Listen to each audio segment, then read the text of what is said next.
நான் ஜெயந்தி சிவபிரகாசம். நான் பிறந்தது விழுப்புரம் மாவட்டம் முண்டியம்பாக்கத்தில். எனக்கு 16 வயசில் மேரேஜ் ஆகிட்டு, அவங்க பப்ளிக் ஹெல்த்தில் வேலை பார்த்தாங்க. தொழுநோயை தொட்டு வேலை செஞ்சாங்க. அதில் எங்களுக்கு அந்தளவுக்கு எதுவும் ஒரு நல்ல குடும்பத்தை ஓட்ட முடிகிற அளவுக்கு இல்லை. நான் ஒரு அலுமினிய பாத்திரத்தை எடுத்துக்கிட்டு தான் நான் சென்னைக்கு வந்துச்சு. நான் 77 மேரேஜ் ஆச்சு. 79 சென்னைக்கு வந்தோம். 80 ஒரு குழந்த, 82 ஒரு குழந்த. அவங்களாம் உருவாக்கணுன்னா நம்ம உள்ளே இறங்கி தான் ஆகணும் அப்படின்னு நிறைய எல்லா ஹேண்ட் ஒர்க்கும் நான் பண்ணுவேன்.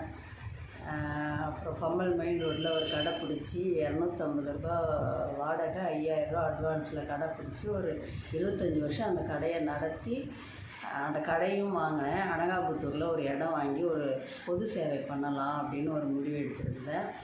எங்கள் பையன் யூஎஸ்ஏவில் படிச்சுட்டு இருந்து 2008 இங்கே வந்தார். அதனால் நான் அங்கே அனகாபுத்தூர்லேருந்து இங்கே வர மாதிரி ஒரு நிர்பந்தம் ஆகிட்டு பெசன்ட் நகருக்கு.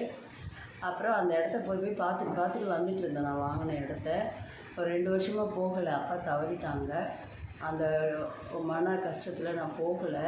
அதுக்கப்புறம் சரி இப்போ போய் எதாவது பண்ணலாம், வள்ளலாருக்கெலாம் நான் அன்னதானம் பண்ணிகிட்ருக்கிறேன்.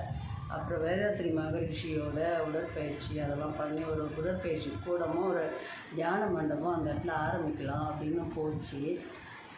போனால் பக்கத்தில் இருக்கிற ஒரு 18 வீட்டுக்காரங்க செப்டி டேங்க் தண்ணியை அந்த என்னோடய இடத்துல விட்டுருக்காங்க. மேலும் பள்ளம் எடுத்து விட்டுருக்காங்க. அவங்கள போய் கேட்டால் எந்த ரெஸ்பான்ஸும் கிடையாது. திரும்பவும் சரி நான் சங்கர் நகர் போலீஸ் ஸ்டேஷனுக்கு போச்சு. நான் அதெல்லாம் எடுக்க மாட்டேன், நீங்கள் 100க்கு கால் பண்ணுங்கன்னு சொன்னாங்க. திரும்பவும் நான் இப்போ கண் ஆப்ரேட் பண்ணி எனக்கு 3 வாரம் கூட ஆகலை, 20 நாள் கூட ஆகலை. ஆனால் அந்த இதுலேயும் நான் போய் எல்லா ஆஃபீஸ்லேயும் போய் அலைஞ்சி திரும்பவும் எந்த ரெஸ்பான்ஸுமே இல்லை.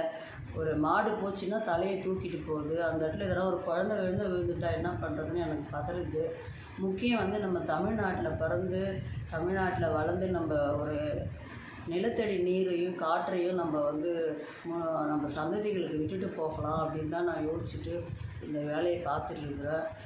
ஊரில் கூட ஒரு 2017 போய் எங்கள் மாமியார் வீட்டு சொத்தெல்லாம் ஒரு 100 வருஷம் ஓட்டாமல் இருந்த நிலத்தெல்லாம் ஓட்டி பயிர் செஞ்சிட்ருக்குறேன். இப்போ எனக்கு 65 வயசு ஆகுது. அவங்க கூட போட்டி போட முடிய மாட்டேங்குது.